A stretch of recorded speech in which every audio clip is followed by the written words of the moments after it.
ರವಿ ಬೆಳಗೆರೆಗೂ ಸಿನಿಮಾಕ್ಕೂ ಏನಪ್ಪ ಸಂಬಂಧ? ಯಾಕೆ ರವಿ ಬೆಳಗೆರೆ ಬಗ್ಗೆ ಮಾತಾಡ್ತಾ ಇದ್ದಾರೆ? ರವಿ ಬೆಳಗೆರೆಗೂ ಸಿನಿಮಾಕ್ಕೂ ದೊಡ್ಡ ಸಂಬಂಧ ಇದೆ.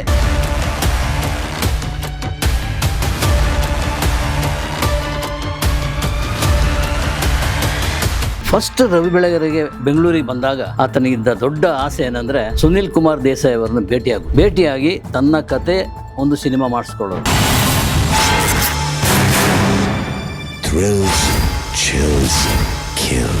ನಾನೊಂದು ಸಿನಿಮಾ ಮಾಡ್ತಾ ಇದ್ದೀನಿ, ನಿಮ್ಮ ಒಪಿನಿಯನ್ ಏನು? 5 ಕೋಟಿ. ಅಯ್ಯೋ ಕಿತ್ತು ನನ್ನ ಮಗನೇ. ಆದ್ರೂ ಚಡ್ಗಪ್ಪನವ್ರೆ, ಇಂಥ ಸಂದರ್ಭದಲ್ಲಿ ಬೇಡ ರವಿ, ಬೇಡ. ನಿಮ್ಗೆ ಆ ಪರಮಾತ್ಮ ಎಲ್ಲಾನು ಕೊಟ್ಟಿದ್ದಾನೆ. ಖ್ಯಾತಿ, ದುಡ್ಡು, ಸ್ನೇಹ, ಪ್ರೀತಿ, ವಿಶ್ವಾಸ ಎಲ್ಲವನ್ನು ಕೊಟ್ಟಿದ್ದಾನೆ. ಅದನ್ನ ಯಾಕೆ ಸುಮ್ಮನೆ ಕಳ್ಕೊಳ್ತೀರಿ? ಸಿನಿಮಾ ಮಾಡಬೇಡಿ, ಅದು ನಿಮ್ಮ ಕಪ್ ಆಫ್ ಟೀ ಅಲ್ಲ. ಸಿನಿಮಾ ಮಾಡ್ಲಿಕ್ಕೆ ಹೋಗಬೇಡಿ. ಆ ಪಕ್ಕ ಈ ಪಕ್ಕ ಯಾವ್ದಾದ್ರು ಇಂಪೋರ್ಟೆಡ್ ಗಾಡಿ. ಏನು ಟೈಟಲ್ ಇಟ್ಟಿದ್ದೀರಿ? ಮುಖ್ಯಮಂತ್ರಿ ಐ ಲವ್ ಯು ಅಂತ ಸಿನಿಮಾದ ಟೈಟಲ್. ಅರೆ, ಇದೇನೋ ಪೊಲಿಟಿಕಲ್ ಆಂಗಲ್ ನಲ್ಲಿ ಸಿನಿಮಾ ಮಾಡ್ತಾ ಇರಬೇಕು ಅಂತ ಅಂದ್ಕೊಂಡೆ.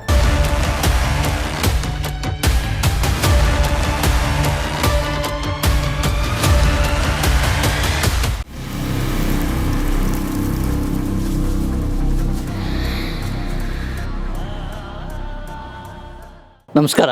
ಗಣೇಶ್ ಕಾಸರಗೋಡು, ಬಿಯಾಂಡ್ ಲಿಮಿಟ್ಸ್, ವ್ಯಾಪ್ತಿ ಪ್ರದೇಶದಿಂದ ಹೊರಗೆ. ಈಗ ಮಾತಾಡ್ತಾ ಇರೋದು ವ್ಯಾಪ್ತಿ ಪ್ರದೇಶದಿಂದ ಹೊರಗೆ ಇರುವಂತಹ ರವಿ ಬೆಳಗೆರೆ ಬಗ್ಗೆ. ರವಿ ಬೆಳಗೆರೆಗೂ ಸಿನಿಮಾಕ್ಕೂ ಏನಪ್ಪ ಸಂಬಂಧ? ಯಾಕೆ ರವಿ ಬೆಳಗೆರೆ ಬಗ್ಗೆ ಮಾತಾಡ್ತಾ ಇದ್ದಾರೆ ಅಂತ ನಿಮಗೆ ಅನಿಸ್ಬೋದು. ಆದರೆ ರವಿ ಬೆಳಗೆರೆಗೂ ಸಿನಿಮಾಕ್ಕೂ ದೊಡ್ಡ ಸಂಬಂಧ ಇದೆ ಎಂಬುದು ನನಗೆ ಗೊತ್ತಿರೋದ್ರಿಂದ ಈ ಸಬ್ಜೆಕ್ಟ್ ಇಲ್ಲಿ ಮಾತಾಡ್ತಾ ಇದ್ದೇನೆ. ಫಸ್ಟ್ ರವಿ ಬೆಳಗೆರೆಗೆ ಬೆಂಗಳೂರಿಗೆ ಬಂದಾಗ ಆತನಿಗಿದ್ದ ದೊಡ್ಡ ಆಸೆ ಏನಂದರೆ ಸುನಿಲ್ ಕುಮಾರ್ ದೇಸಾಯಿ ಅವರನ್ನು ಭೇಟಿಯಾಗಿ ತನ್ನ ಕತೆ ಒಂದು ಸಿನಿಮಾ ಮಾಡಿಸ್ಕೊಳ್ಳೋದು. ಇದು ಆತನ ಆಸೆ. ಅದೃಷ್ಟವೋ ದುರದೃಷ್ಟವೋ ಏನೂ ಗೊತ್ತಿಲ್ಲ, ಸುನಿಲ್ ಕುಮಾರ್ ದೇಸಾಯಿ ಅವರನ್ನು ಭೇಟಿಯಾಗಲಿಕ್ಕೆ ಆಗೇ ಇಲ್ಲ. ಅಷ್ಟರಲ್ಲೇ ರವಿ ಬೆಳಗೆರೆ ಅವಸರಪಟ್ಟು ಹೋಗ್ಬಿಟ್ರು. ಇದು ಈಗ ನಾನು ಹೇಳಲಿಕ್ಕೆ ಹೊರಟಿರೋದು ಒಂದು ಅದ್ಭುತವಾದ ನನ್ನ ಪರ್ಸನಲ್ ಎಕ್ಸ್ಪೀರಿಯನ್ಸನ್ನು. ಅದು ರವಿ ಬೆಳಗೆರೆ ಜೊತೆ ಒಂದು ದಿವಸ ಮಧ್ಯಾಹ್ನ ಬೆಳಿಗ್ಗೆ 11 ಗಂಟೆಗೆ ಒಂದು ಫೋನ್ ಮಾಡಿದ್ರು ರವಿ ಬೆಳಗೆರೆ. ಗಣೇಶ್, ನಿಮ್ಮ ಹತ್ರ ಮಾತಾಡಬೇಕಾಗಿತ್ತು, ತುಂಬ ದೊಡ್ಡ ಒಂದು ಡಿಸಿಷನ್ ತೊಗೊಳ್ಲಿಕ್ಕೆ ಹೋಗ್ತಾ ಇದ್ದೀನಿ, ಬರ್ತೀರಾ ಅಂತ ಕೇಳಿದರು. ಬರ್ತೀನಪ್ಪ ಅಂತ ಹೇಳಿದೆ. ಎಲ್ಲಿಗೆ ಬರಲಿ? ಪಲ್ಲವಿ ಟಾಕೀಸ್ ಸರ್ಕಲ್ ಇದೆಯಲ್ಲ, ಯಾವುದು ಕಾರ್ಪೊರೇಷನ್ ಸರ್ಕಲ್, ಅದರ ಪಕ್ಕದಲ್ಲಿ ಒಂದು ಪೆಟ್ರೋಲ್ ಬಂಕ್ ಇತ್ತು. ಈ ಕಡೆ ಇತ್ತು, ಆ ಕಡೆ ಇತ್ತು. ಇದು ಆ ಕಡೆ ಪೆಟ್ರೋಲ್ ಬಂಕನ್ನು ಖಾಲಿ ಮಾಡಿ ಅಲ್ಲಿ ಈ ವಿದೇಶಿ ಕಾರುಗಳನ್ನು, ಫಾರಿನ್ ಕಾರುಗಳನ್ನು ಮಾರುವಂಥ ಒಂದು ವ್ಯವಸ್ಥೆ ಮಾಡ್ಕೊಂಡಿದ್ದರು. ಅಲ್ಲಿಗೆ ಬನ್ನಿ, ಅಲ್ಲಿ ಮಹಾದೇಶ ಅಂತ ಸಿನಿಮಾದ ಶೂಟಿಂಗ್ ನಡೀತಾ ಇದೆ, ಅಲ್ಲಿ ಮಾತಾಡೋಣ ಅಂತ ಹೇಳಿದರು. ನಾನು ಹೋದಾಗ ಅಲ್ಲಿ ರವಿ ಶ್ರೀವತ್ಸ, ಆಮೇಲೆ ಬುಲೆಟ್ ಪ್ರಕಾಶ್, ಹರೀಶ್ ರಾಯ್ ಇವರೆಲ್ಲ ಇದ್ದರು. ವಿಶ್ ಮಾಡಿದರು, ನಮಸ್ಕಾರ ಮಾಡಿದೆ, ಸೀದಾ ಒಳಗೆ ಹೋದೆ. ಎಲ್ಲಿದ್ದಾರೆ ರವಿ ಬೆಳಗೆರೆ ಎಲ್ಲಿದ್ದಾರೆ ಅಂತ ಒಳಗೆ ಕರ್ಕೊಂಡು ಹೋದರು. ರವಿ ಬೆಳಗೆರೆ ಅಲ್ಲಿ ಕೂತ್ಕೊಂಡಿದ್ದಾರೆ, ನಾನು ಪಕ್ಕದಲ್ಲಿ ಕೂತ್ಕೊಂಡಿದ್ದೀನಿ. ಫಸ್ಟ್ ಒಂದು ಶರ್ಬತ್, ಕೋಲ್ಡ್ ಶರ್ಬತ್, ಸೋಡಾ ಶರ್ಬತ್ ಅರೇಂಜ್ ಮಾಡಿದರು ರವಿ ಬೆಳಗೆರೆ. ನನಗೆ ಆಗಲೇ ಡೌಟ್ ಆಯಿತು, ಏನೋ ಇದೆ ಕತೆ ಅಂತೇಳಿ. ನಾನು ಯಾವುದೇ ಡಿಸಿಷನ್ ತೊಗೊಳ್ಳೋವಾಗ ನಿಮ್ಮ ಹತ್ರ ಮೊದಲು ಕೇಳ್ಕೊತೀನಿ. ಈಗ ನಾನು ತೆಗೊಳ್ತಿರೋ ಡಿಸಿಷನ್ ಇದೆಯಲ್ಲ, ನನ್ನ ವೃತ್ತಿ ಬದುಕಿನ ಅತ್ಯಂತ ಮಹತ್ವದ ಡಿಸಿಷನ್ ಅಂತ ಹೇಳಿದ್ರು ಪೀಠಿಕೆ. ಅದೇನಪ್ಪ ಹೇಳಿ ಅಂತ ಹೇಳಿದೆ. ನಾನೊಂದು ಸಿನಿಮಾ ಮಾಡ್ತಾಯಿದ್ದೀನಿ, ನಿಮ್ಮ ಒಪಿನಿಯನ್ ಏನು ಅಂತ ಕೇಳಿದ್ರು. ನಾನು ಏನು ಹೆಚ್ಚು ಯೋಚನೆ ಮಾಡಲಿಕ್ಕೆ ಹೋಗಿಲ್ಲ. ಬೇಡ ರವಿ, ಬೇಡ. ನಿಮಗೆ ಆ ಪರಮಾತ್ಮ ಎಲ್ಲಾನು ಕೊಟ್ಟಿದ್ದಾನೆ. ಖ್ಯಾತಿ, ದುಡ್ಡು, ಸ್ನೇಹ, ಪ್ರೀತಿ, ವಿಶ್ವಾಸ ಎಲ್ಲವನ್ನು ಕೊಟ್ಟಿದ್ದಾನೆ. ಅದನ್ನು ಯಾಕೆ ಸುಮ್ಮನೆ ಕಳ್ಕೊಳ್ತೀರಿ? ಸಿನಿಮಾ ಮಾಡಬೇಡಿ, ಅದು ನಿಮ್ಮ ಕಪ್ ಆಫ್ ಟೀ ಅಲ್ಲ. ಸಿನಿಮಾ ಮಾಡಲಿಕ್ಕೆ ಹೋಗಬೇಡಿ ಅಂತ ಹೇಳಿದೆ. ಇಲ್ಲ, ನಾನು ಮಾಡಲೇಬೇಕು. ಹೆಚ್ಚು ಕಮ್ಮಿ ಎಲ್ಲ ಕೆಲಸ ಮುಗಿದೋಗಿದೆ, ಸ್ಕ್ರಿಪ್ಟ್ ರೆಡಿ ಇದೆ, ನಾನು ಸಂಭಾಷಣೆ ಬರೆದಿದ್ದೇನೆ, ಸ್ಕ್ರಿಪ್ಟ್ ಕ್ಯಾಮರಕ್ಕೆ PKS ದಾಸ್ ಫಿಕ್ಸ್ ಆಗಿದೆ ಅಂತ ಹಂಗೆ ಹೇಳ್ತಾ ಇದ್ದಾರೆ. ಅಂದರೆ ಆಲ್ರೆಡಿ ಎಲ್ಲವನ್ನು ಕೆಲಸ ಮುಗಿಸಿದ್ದಾರೆ. ಮುಗಿಸಿದನ್ನು ಫೈನಲ್ ಆಗಿ ಒಂದು ಸಲ ಕೇಳೋಣ ಅಂತೇಳಿ ಸೌಜನ್ಯಕ್ಕೆ ನನ್ನನ್ನು ಕರೆಸಿರೋದು. ಇಲ್ಲ ಆದರೂ ಬೇಡ, ನೀವು ಹಾಯ್ ಬೆಂಗಳೂರು ಅಂತ ಸಾಹಸ ಮಾಡಿದಾಗ ಅದು ನಿಮ್ಮ ಒಬ್ಬರದ ಸಾಹಸ ಆಗಿರ್ತದೆ. ಸಿನಿಮಾ ಹಾಗೆ ಅಲ್ಲ, ಒಂದು 10 ಜನ ನಂಬ್ಕೊಂಡು ಸಿನಿಮಾ ಮಾಡಬೇಕಾಗುತ್ತೆ, ಅದು ನಿಮ್ಗೆ ಕಷ್ಟ ಆಗ್ಬೋದು, ಬೇಡ ಅಂತ ಹೇಳಿದೆ. ರವಿ ಕೇಳಲಿಲ್ಲ. ಇಲ್ಲ, ನಾನು ಮಾಡೋದು ಪಕ್ಕ. ಈ ಹಾಯ್ ಬೆಂಗಳೂರು ಶುರು ಮಾಡಿದಾಗಲೂ ನೀವು ಇದೇ ಮಾತನ್ನು ನೆಗೆಟಿವ್ ಆಗಿ ಮಾತಾಡಿದ್ದೀರಿ, ಬೇಡ ಅಂತೇಳಿ ಹೇಳಿದ್ರಿ, ಪತ್ರಿಕೆ ಮಾಡೋ ಗೋಜಿಗೆ ಹೋಗಬೇಡಿ ಅಂತೇಳಿ ಹೇಳಿದ್ರಿ. ಆದರೆ ನಾನು ಹಠದಿಂದ ಮಾಡಿದೆ, ಅದು ಸೂಪರ್ ಹಿಟ್ ಆಯಿತು, ಗೊತ್ತಲ್ಲ ನಿಮಗೆ. ಈಗ ಈ ಸಿನಿಮಾಕ್ಕೆ ಹೇಳ್ತಾ ಇದ್ರಿ, ನಾನು ಮಾಡೇ ಮಾಡ್ತೀನಿ, ಏನು ಟೈಟಲ್ ಇಟ್ಟಿದ್ದೀರಿ ಅಂತೇಳಿ. ಮುಖ್ಯಮಂತ್ರಿ ಐ ಲವ್ ಯು ಅಂತ ಸಿನಿಮಾದ ಟೈಟಲ್. ಅರೆ, ಇದೇನೋ ಪೊಲಿಟಿಕಲ್ ಆ್ಯಂಗಲ್ನಲ್ಲಿ ಸಿನಿಮಾ ಮಾಡ್ತಾ ಇರಬೇಕು ಅಂತ ಅಂದ್ಕೊಂಡೆ. ಆ ಸಿನಿಮಾದಲ್ಲಿ ದುನಿಯಾ ವಿಜಿ ನಾಯಕ, ಆಮೇಲೆ ಲೋಕನಾಥ್, ನಾವು ಉಪ್ಪಿನಕಾಯಿ ಲೋಕನಾಥ್, ಅಂಕಲ್ ಲೋಕನಾಥ್ ಹೇಳ್ತೇವಲ್ಲ, ಅವರಿದ್ದಾರೆ. ಅದು 2 ಕ್ಯಾರೆಕ್ಟ್ರು ಆ ಸುದ್ದಿ ಹರಡಿರೋ ಪ್ರಕಾರ, ಒಂದು ಕುಮಾರಸ್ವಾಮಿ, ಇನ್ನೊಂದು ದೇವೇಗೌಡರು ಅಂತ. ಸೊ ಬೇಡ, ಈ ಪೊಲಿಟಿಕಲ್ ಜಂಜಾಟನೇ ಬೇಡ, ಸಿನಿಮಾನೇ ಬೇಡ, ಆರಾಮಾಗಿರಿ. ಪ್ರಾರ್ಥನಾ ಇದೆ ನಿಮಗೆ, ಪತ್ರಿಕೆ ಇದೆ, ಪುಸ್ತಕ ಪ್ರಿಂಟ್ ಮಾಡೋ ಪಬ್ಲಿಕೇಶನ್ ಇದೆ, ಇದೆಲ್ಲ ಇದ್ದುಕೊಂಡು ನೀವು ಯಾಕೆ ಇದು ಮತ್ತೆ ಒದ್ದಾಡ್ತೀರಿ, ಬೇಡವೇ ಬೇಡ ಅಂತ ಮತ್ತೆ ನಾನು ಹೇಳಿದೆ. ಇಲ್ಲ ಗಣೇಶ್, ನಾನು ತೀರ್ಮಾನ ತೊಗೊಂಡಿದ್ದೆ, ಸೌಜನ್ಯಕ್ಕೆ ನಿಮ್ಮನ್ನು ಕೇಳಿದೆ, ನಾನು ತುಂಬ ಮುಂದೆ ಬಂದುಬಿಟ್ಟಿದ್ದೀನಿ, ದುಡ್ಡು ಹಾಕ್ಲಿಕ್ಕೂ ಜನ ಇದ್ದಾರೆ ಅಂತ ಹೇಳಿದರು. ಅವರ ಹಣೆ ಬರ ಏನು ಮಾಡ್ತಾರೋ ನೋಡೋಣ ಅಂತ ಅಲ್ಲಿಂದ ಎದ್ದು ಬಂದೆ. ಒಂದು ಶರ್ಬತ್ತು ಕುಡೀರಿ ಅಂತ ಹೇಳಿದರು ಹೊರಡುವಾಗ. ಇಟ್ಟು ಬೇಡ, ಇನ್ನೊಂದು ಯಾವುದೋ ಬಾಂಬ್ ಹಾಕ್ತೀರಿ, ಬೇಡ, ನಾನು ಇನ್ನೊಂದು ಸಲ ಸಿಗ್ತೇನೆ ಅಂತೇಳಿ ಹೊರಟು ಬಂದೆ. ಮತ್ತು ಸುದ್ದಿ ಬಂತು, ಇಲ್ಲಿ ಪ್ರೆಸ್ ಕ್ಲಬ್ಬಲ್ಲಿ ಆ ಸಿನಿಮಾದ ಮುಹೂರ್ತ ನಡೀತು ಅಂಥೇಳಿ ಸುದ್ದಿ ಬಂತು. ಮುಹೂರ್ತಕ್ಕೆ ತುಂಬ ಆತ್ಮೀಯರೆಲ್ಲರೂ ಬಂದಿದ್ದರು. ಶೂಟಿಂಗು ಶುರು ಆಯಿತು. ಶೂಟಿಂಗ್ ಎಲ್ಲಿ ಅಂದರೆ ಎಸ್ಟೀಮ್ ಹೆಬ್ಬಾಳ ಎಸ್ಟೀಮ್ ಮಾಲಿನ ಹಿಂದ್ಗಡೆ ಒಂದು ದೊಡ್ಡ ಮನೆಯಲ್ಲಿ ಶೂಟಿಂಗ್ ಸ್ಟಾರ್ಟ್ ಆಗಿತ್ತು. ಅದೇ ಟೈಮಿಗೆ ನಾನು ಒಂದು ಸಲ ಹೋಗಿದ್ದೆ ನನ್ನ ಯಾವುದೋ ಕೆಲಸಕ್ಕಾಗಿ. ಅಲ್ಲಿ ದುನಿಯಾ ವಿಜಿ ಇದ್ದರು, ರವಿ ಬೆಳಗೆರೆ ಇದ್ದರು. ತುಂಬ ಚೆನ್ನಾಗಿ ಹೋಗ್ತಾಯಿದೆ ಸಿನಿಮಾ ಶೂಟಿಂಗ್, ಆರಾಮಾಗಿದೆ ಅಂತೆಲ್ಲ ಹೇಳಿದರು. ಆದರೆ ಅಷ್ಟರಲ್ಲೇ ಆ ಸಿನಿಮಾದ ಸಬ್ಜೆಕ್ಟ್ ಏನಿದೆಯೋ ಅದು ದೇವೇಗೌಡರ ಕಿವಿಗೆ ಮುಟ್ಟಿದೆ. ಮುಟ್ಟಿದ ಕೂಡಲೇ ಅವರು ಮಾಡಿದ ಫಸ್ಟ್ ಕೆಲಸ ಏನಂದರೆ ಸ್ಟೇ ತಂದಿರೋದು, ಸಿನಿಮಾಕ್ಕೆ ಸ್ಟೇ ತಂದಿರೋದು. ಯಾವುದೇ ಕಾರಣಕ್ಕಿದು ರಿಲೀಸ್ ಆಗುವಂಗಿಲ್ಲ ಅಂಥೇಳಿ. ಇಲ್ಲ 10 ಕೋಟಿ ಮಾನನಷ್ಟ ಮೊಕದ್ದಮೆ ಹಾಕ್ಬಿಟ್ರು. ಸೊ ನಾನು ಏನು ಹೇಳಿದೆ ಅದು ಅಲ್ಲಿಗೆ ಬಂದು ನಿಂತೋಯ್ತು. ರವಿ ಬೆಳಗೆರೆ ಫೋನ್ ಮಾಡಿ ಕೇಳಿದರು, ಗಣೇಶ ಅವತ್ತು ನೀವು ಹೇಳಿದ್ರಿ, ನಾನು ಕೇಳಲಿಲ್ಲ, ಹೊರಟುಬಿಟ್ಟಿದ್ದೆ, ಈಗ ಸಮಸ್ಯೆ ಆಗಿದೆ, ತುಂಬ ಖರ್ಚು ಮಾಡಿಬಿಟ್ಟಿದ್ದೇನೆ, ಆಲ್ರೆಡಿ ಒಂದು 3 ಕೋಟಿವರೆಗೆ ಖರ್ಚಾಗಿದೆ, ಪರವಾಗಿಲ್ಲ ಅಲ್ಲೇ ಇಟ್ಬಿಡ್ತೀನಿ, ಇನ್ನು ಅದು ಮುಂದುವರ್ಸೋ ಭಾಗನೇ ಇಲ್ಲ, ನಾನು ಸಿನಿಮಾ ಮಾಡಲ್ಲ ಅಂತ ಒಂದು ತೀರ್ಮಾನಕ್ಕೆ ಬಂದರು. ಅದರ ಮೊದಲು ಅದು ಏನೋ ಕೋರ್ಟಿಗೆ ಹೋಯಿತು, ಕೋರ್ಟಲ್ಲಿ ಸಿನಿಮಾ ನೋಡಬೇಕು ಅಂತ ಆಯಿತು, ಹಿಂಗೆಲ್ಲ ಏನೇನೋ ಸುದ್ದಿಗಳು ಬಂತು. ನನಗೆ ಅದರ ತುಂಬ ವಿವರ ಗೊತ್ತಿಲ್ಲ ಅದರ.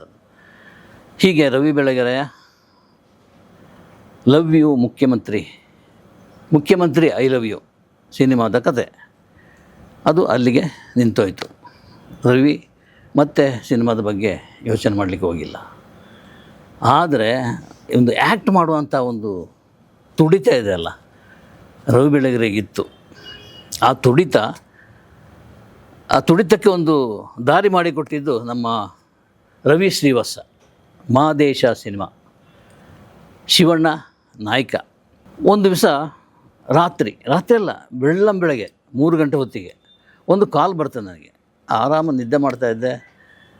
ಕಾಲ್ ಬಂದ ಕೂಡಲೇ ಎದ್ದೆ. ಏನಪ್ಪ ಇದು, ಏನೋ ಕೆಟ್ಟ ಸುದ್ದಿ ಏನೋ ಆಗಿರ್ಬೋದೇನೋ ಅಂತ. ಸಾಮಾನ್ಯ ಅಷ್ಟೊತ್ತಿಗೆ ಬರುವಂಥ ಕಾಲ್ಗಳೆಲ್ಲ ಅಂಥದ್ದೇ ಆಗಿರ್ತದೆ ಅಂತೇಳಿ. ಇದು ಕೆಟ್ಟ ಸುದ್ದಿ ಅಂತೇಳಿ ನನಗೆ ಆಮೇಲೆ ಗೊತ್ತಾಯಿತು. ಸೊ ಎತ್ತಿದೆ. ನಾನು ರವಿ ಬೆಳಗೆರೆ ಮಾತಾಡ್ತಾ ಇರೋದು. ಅರೆ ಏನು ಇಷ್ಟೊತ್ತಿಗೆ ಅಂತ ಕೇಳಿದೆ. 3 ಗಂಟೆ, ಬೆಳಗ್ಗೆ 3 ಗಂಟೆಗೆ. ನೀವು 1 ಗಳಿಗೆ ಬರಬೇಕು, ನಾನು ಅದೇ ಮಾದೇಶ ಶೂಟಿಂಗ್ ನಡೀತಾ ಇದೆಯಲ್ಲ, ಪಲ್ಲವಿ ಥಿಯೇಟ್ರಿನ ಪಕ್ಕದ ಏನು ಫಾರಿನ್ ಕಾರ್ ಸೇಲ್ ಮಾಡ್ತಾರಲ್ಲ ಅಲ್ಲಿ ಇರ್ತೇನೆ, ಬಂದುಬಿಡಿ ಅಂತ ಹೇಳಿದರು. ನಾನು ಎದ್ದು ಹೊರಟೆ. ನಮ್ಮ ಮಿಸ್ಸಸ್ ಗಾಯತ್ರಿ ತಡೆದುಬಿಟ್ರು. ಬೇಡ ರೀ ಈಗ ಬೇಡ, ಅವನು ಕುಡಿದಿರ್ತಾರೆ, ಕುಡಿದ ನಶೆಯಲ್ಲಿ ಫೋನ್ ಮಾಡ್ತಾರೆ, ನೀವು ಆರಾಮಾಗಿ ಮಲ್ಕೊಳ್ಳಿ, ಈ ಬೈಕ್ ಗೀಕೆಲ್ಲ ತೊಗೊಂಡು ಹೋಗಿ ತೊಂದರೆಗೆ ಸಿಕ್ಕಾಕೋಬೇಡಿ ಅಂತ ಹೇಳಿದರು. ಸೊ ನಾನು ಕೇಳಲಿಲ್ಲ, ನಾನು ಬಾಕ್ಸರ್ ಸ್ಟಾರ್ಟ್ ಮಾಡಿ ಹೊರಟುಬಿಟ್ಟೆ. ಹೋಯ್ತು ಬೈಕು ನಮ್ಮ ಇದು ಏನು ಲಾಲ್ಬಾಗ್ ವೆಸ್ಟ್ ಗೇಟ್ ಅಲ್ಲಿ ಮುಟ್ಟಬೇಕಿದ್ರೆ ಮತ್ತೆ ಒಂದು ಕಾಲ್ ಬಂತು, ರವಿ ಬೆಳಗೆರೆ ನೀವು ಒಂದು ಕೆಲಸ ಮಾಡಿ, ಅಲ್ಲಿಗೆ ಬರೋದು ಬೇಡ, ನೀವು ಸೀದಾ ಆಫೀಸ್ ಕಡೆ ಬಂದುಬಿಡಿ, ಹಾಯ್ ಬೆಂಗಳೂರು ಆಫೀಸ್ ಕಡೆಗೆ ಪದ್ಮನಾಭನಗರಕ್ಕೆ ಅಂತ ಹೇಳಿದರು. ಆಯಿತು ಅಂತೇಳಿ ಬೈಕ್ ಟರ್ನ್ ಮಾಡಿ ಆಫೀಸ್ ಹಾಯ್ ಬೆಂಗಳೂರು ಆಫೀಸ್ ಪದ್ಮನಾಭನಗರಕ್ಕೆ ಆ ಕಡೆ ಬರ್ತಾಯಿದ್ದೀನಿ. ಬಂದು ನೋಡ್ತೀನಿ, ಅಲ್ಲಿ ಒಂದು ಸೀನ್ ಕ್ರಿಯೇಟ್ ಆಗಿದೆ, ಒಂದು ಸೆಟ್ ಹಾಕಿದಾಗೆ. ಹಾಯ್ ಬೆಂಗಳೂರು ಎದುರು ಅದು ಡೆಡ್ ಎಂಡ್ ರೋಡು, ಎದುರು ಆ ರೋಡ್ನಲ್ಲಿ ಒಂದು ಟೀಪಾಯ್ ಹಾಕಿದ್ದಾರೆ. ಟೀಪಾಯ್ ಹಾಕ್ಬಿಟ್ಟು ಅದರ ಮೇಲೆ ಗುಂಡು, ಪಕ್ಕದಲ್ಲಿ ರವಿ ಕೂತ್ಕೊಂಡಿದ್ದಾರೆ, ಈಚೆ ಸೀನಾ, ಈ ಕಡೆ ನೇಪಾಳಿ ಇವನು ನಾಯಿ ಎಲ್ಲ ಸಾಕ್ತಾನೆಲ್ಲ ಆತ ನೇಪಾಳಿ ಹುಡುಗ. ಸೊ ಗುಂಡು ಸೇವನೆ ನಡೆದಿದೆ. ನಾನು ಒಂದು ಚೇರ್ ಹಾಕಿದ್ರು, ಮತ್ತೊಂದು ಮಿಕ್ಸ್ ಮಾಡಿ ಅಲ್ಲೇ ಇಟ್ಟಿದ್ರು. ತೊಗೊಳ್ಳಿ ಗಣೇಶ್ ಅಂತ ಹೇಳಿದರು. ಏನು ರವಿ ಇದು, ಯಾಕೆ, ಏನು ವಿಷಯ ಹೇಳ್ಬಿಡಿ, ಇದೆ ಗುಂಡು ತೊಗೊಳ್ಳೋದು ಈ ಬೆಳಗ್ಗೆ ಇದೆಲ್ಲ ಇದು ಸರಿ ಹೋಗೋದು, ನನಗೆ ವಿಷಯನ ಹೇಳಿ ಅಂತೇಳಿ. ಹೇಳ್ತೇನೆ ತಾಳಿ ಹೇಳ್ತೀನಿ ಅಂತ ಹೇಳಿದರು. ನಾನು ಕೂತ್ಕೊಂಡೆ. ಸೊ ಒಂದು ಪೆಗ್ಗು ತೋರಿಸಿದರು, ಇದರ ಬೆಲೆ ಎಷ್ಟು ಗೊತ್ತಾ ಅಂತೇಳಿ. ಇದರ ಬೆಲೆ ಇಲ್ಲಪ್ಪ ನನಗೆ ಗೊತ್ತಿಲ್ಲ ಅಂತ. ಸ್ವಲ್ಪ ಫ್ಲ್ಯಾಶ್ ಬ್ಯಾಕ್ನಲ್ಲಿ ನಾವು ಸಂಯುಕ್ತ ಕರ್ನಾಟಕದಲ್ಲಿ ವರ್ಕ್ ಮಾಡ್ತಿರುವಾಗ ಪ್ರತಿ ಸಂಜೆ ನನ್ನನ್ನು ದಬಾಯಿಸ್ತಾ ಇದ್ದೆ, ಏನು ಸಿನಿಮಾ ಇಂಡಸ್ಟ್ರಿಯಲ್ಲಿ ಇದ್ದರೆ ಸಂಜೆ ಯಾರು ಗುಂಡಾಕ್ಷಿಗೆ ಸಿಗಲ್ವಾ ನಿಮಗೆ, ಏನು ವ್ಯವಸ್ಥೆ ಮಾಡಿ ಅಂತೇಳಿ. ಆಗ ಒಬ್ಬರು ಗೆಳೆಯರು ಮೀಸೆ ಬಸವರಾಜ್ ಅಂತೇಳಿ ಅವರಿಗೆ ಗುಂಡಾಕ್ಸಿದ್ರು, ಎರಡು ಕ್ವಾರ್ಟ್ರ್ ರಮ್ಮು ಕೊಡಿಸಿದ್ರು. ಸೊ ಅದು ಎಷ್ಟು, 30 ರೂಪಾಯಿ 60 ರೂಪಾಯಿ ಏನೋ ಇತ್ತು. ಇಲ್ಲಿ ಒಂದು ಪೆಗ್ ಹಾಕ್ಬಿಟ್ಟು 60 ಹಾಕ್ಬಿಟ್ಟು ಇದು ಎಷ್ಟು ಚಾರ್ಜ್ ಆಗ್ಬೋದು ಅಂತ ಕೇಳ್ತಾರೆ. ಇದು ಸುಮಾರು ಗೊತ್ತಿಲ್ಲಪ್ಪ ಹೇಳಿ ಅಂತ. 12,500 ರೂಪಾಯಿ ಒಂದು ಪೆಗ್ಗಿಗೆ, 12,500 ರೂಪಾಯಿ. ಒಂದು ಕ್ವಾರ್ಟರ್ ರಮ್ಮು ಬೇಕು ಅಂತೇಳಿ ಹಠ ಹಿಡಿತಾ ಇದ್ದ ರವಿ, ದುಡ್ಡಿಲ್ಲದೆ ನನ್ನ ಬೆನ್ನಿಗೆ ಬಿದ್ದ ರವಿ ಈಗ ಒಂದು ಪೆಗ್ಗಿಗೆ 12,500 ರೂಪಾಯಿ. ಯಾರು ಕೊಟ್ಟಿದ್ದು ಅರ್ಧದಲ್ಲಿ ಬಿಟ್ಬಿಡಿ, ಆ ಪೆಗ್ಗಿನ ರೇಟ್ ನಾನು ಹೇಳ್ತಾ ಇರೋದು. ಸೊ ಗುಂಡಾಕಿದ್ರು, ನನಗೆ ಅಂತ ತೆಗೆದಿಟ್ಟಿದ್ದ ಅವರೇ ಕೊಡ್ಬಿಡ್ತು. ಕುಡಿದುಬಿಟ್ಟು ಬೈಲಿಕ್ಕೆ ಶುರು ಮಾಡಿದರು. ಸೂಮಗ ಬೋಮಗ ಎಲ್ಲ ಬಂತು. ಬೈತಾನೆ ಏನು ಅಂತ ಗೊತ್ತಾಗಲ್ಲ, ಯಾಕೆ ಬೈತಾ ಇದ್ದಾನೆ ಅಂತೇಳಿ. ಏನಾಯಿತು ಅಂತ ಕೇಳಿದೆ. ಇಲ್ಲಿ ನಡೆದಿದ್ದು ಇಷ್ಟೇಪ್ಪ, ಮಹಾದೇಶ ಫಿಲ್ಮಿನ ಪ್ರೊಡಕ್ಷನ್ ಮ್ಯಾನೇಜರ್ ಗಂಗು ಅಂತ ಇದ್ದಾರೆ. ಆ ಗಂಗು ಬೋಮಗ ಅಲ್ಲೆಲ್ಲೋ ಅಶೋಕ ಹೋಟ್ಲಿಗೆ ಬರಲಿಕ್ಕೆ ಹೇಳಿದ್ದ ಸಂಜೆ. ನಾನು ಹೋಗಿದ್ದೆ, ಇಷ್ಟೇ, ಬೇರೆ ಏನೂ ಇಲ್ಲ, ಗುಂಡಾಕೋ ಕೆಲಸ, ಅದೊಂದು ಪ್ರೋಗ್ರಾಮ್. ಸೊ ಬರ್ತಾನೆ ಅಂತ ಕಾದೆ ಗುಂಡಾಗ್ತಾ ಇದ್ದೆ. 12 ಗಂಟೆ ಆದರೂ ಬರಲಿಲ್ಲ. ಎಲ್ಲಿ ಹೋದ ನನ್ನ ಮಗ ಇವನು, ಕೈ ಕೊಟ್ಟನಲ್ಲ ಅಂತ ಫೋನ್ ಮಾಡಿದರೆ ಸ್ವಿಚ್ ಆಫ್ ಮಾಡಿ ಮಲ್ಕೊಂಡ್ಬಿಟ್ಟಿದ್ದಾನೆ. ಇಷ್ಟು ಇನ್ಸಲ್ಟ್ ಮಾಡಿದ ನನ್ನನ್ನು ಒಬ್ಬ ಆಫ್ಟರ್ ಆಲ್ ಪ್ರೊಡಕ್ಷನ್ ಮ್ಯಾನೇಜರ್. ನಾನು ಏನು ಅಂತ ಅವನಿಗೆ ಗೊತ್ತಿಲ್ವಾ? ಬಿಲ್ಲು ನಾನು ಕೊಡದೆ ಹೋದರೂ ಅಶೋಕದವ್ರು ಕೇಳೋದಂಗಿಲ್ಲ, ಆರಾಮಾಗಿ ಕಳಿಸ್ಕೊಡ್ತಾರೆ, ಆಮೇಲೆ ದುಡ್ಡು ವಸೂಲು ಮಾಡ್ತಾರೆ, ಅದ್ರದ್ದು ಸಮಸ್ಯೆ ಏನಿಲ್ಲ. ಬಟ್ ನನ್ನ ಜೊತೆ ಇರ್ತೇನೆ ಅಂತ ಬರ್ತೇನೆ ಅಂತ ಹೇಳಿದ ವ್ಯಕ್ತಿ ಬರಲಿಲ್ಲ. ಅದಕ್ಕೆ ನನಗೆ ಸಿಟ್ಟಾಗಿದೆ. ಸೊ ಅವನು ಎಲ್ಲಿದ್ದರೂ ನಾನು ಶೂಟ್ ಮಾಡಿ ಸಾಯಿಸ್ಬಿಡ್ದೆ ಅಂತ ಜೇಬಿನಿಂದ ಒಂದು ಗನ್ ತೆಗೆದಿದ್ದಾನೆ ರವಿ ಬೆಳಗೆರೆ. ಎಲ್ಲ ಅಕ್ಷಯ್ನ ಇವರೆಲ್ಲ ಸಮಾಧಾನ ಮಾಡಿ ಕೂರಿಸಿದ್ದಾಯಿತು. ಸ್ವಲ್ಪ ಹೊತ್ತಾಗುವಾಗ ಸ್ವಲ್ಪ ಆಚೆ ಕಡೆ ನೋಡು ಅಲ್ಲೊಂದು ಅಪಾರ್ಟ್ಮೆಂಟ್ ಇದೆ, ಆ ರೋಡು ಎಂಡ್ ಆಗೋಲ್ಲ, ಅಂದರೆ ಇನ್ನೊಂದು ಪೆಟ್ರೋಲ್ ಬಂಕ್ನ ತಾಕ್ಕೊಂಡು ಒಂದು ಅಪಾರ್ಟ್ಮೆಂಟ್ ಇದೆ, ಅಲ್ಲಿ ತೋರಿಸ್ತಾ ಇರೋದ. ಅಲ್ಲಿ ಆ್ಯಕ್ಚುಲಿ ನೀವು ನನಗೆ ಭಾವ ಆಗಬೇಕು ಗಣೇಶ್ ಅಂತ ಹೇಳಿದರು. ಇದೇನು ಹೊಸ ಸಂಬಂಧ? ನಿಮ್ಗೆ ಗೊತ್ತಲ್ಲ, ನಮ್ಮ DTP ಆಪರೇಟ್ರ್ ಅವರಿಗೆ ಆ ಮನೆ ಮಾಡಿಕೊಟ್ಟಿದ್ದೀನಿ, ಅಲ್ಲೊಂದು ಫ್ಲ್ಯಾಟ್ ತೆಗೆದುಕೊಟ್ಟಿದ್ದೀನಿ, ಆಕೆಯನ್ನು ನಾನು ಮದುವೆ ಆಗಿದ್ದೀನಿ, ಆಕೆ ವಿಶ್ವಕರ್ಮ ಜನಾಂಗಕ್ಕೆ ಸೇರಿದವರು, ನೀವು ವಿಶ್ವಕರ್ಮ ಜನಾಂಗದವರು, ಆದ್ದರಿಂದ ನೀವು ಅವರನ್ನು ಏನು ಅಂತ ಕರಿತೀರಿ? ಆ DTP ಆಪರೇಟರನ್ನು ಸಿಸ್ಟರ್ ಅಂತ. ಅಂದರೆ ನಿಮ್ಮ ಸಿಸ್ಟರ್ ನನಗೆ ಹೆಂಡ್ತಿ, ನೀವು ನನಗೆ ಭಾವ.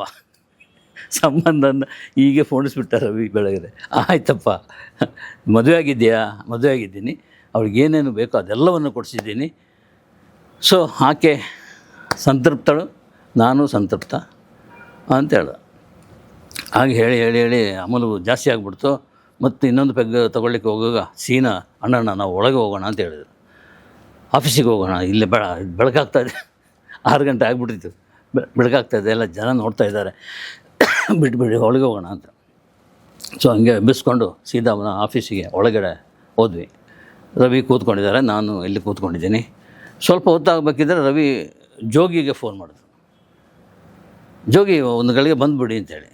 ಜೋಗಿ ಅರ್ಧ ಗಂಟೆಯಲ್ಲಿ ಅಲ್ಲಿ ಹಾಜರು. ಜೋಗಿ ಬಂದರು, ಯಾಕೆ ಕರೆದಿದ್ದೇನು ಅಂತ ಜೋಗಿಗೂ ಗೊತ್ತಿಲ್ಲ.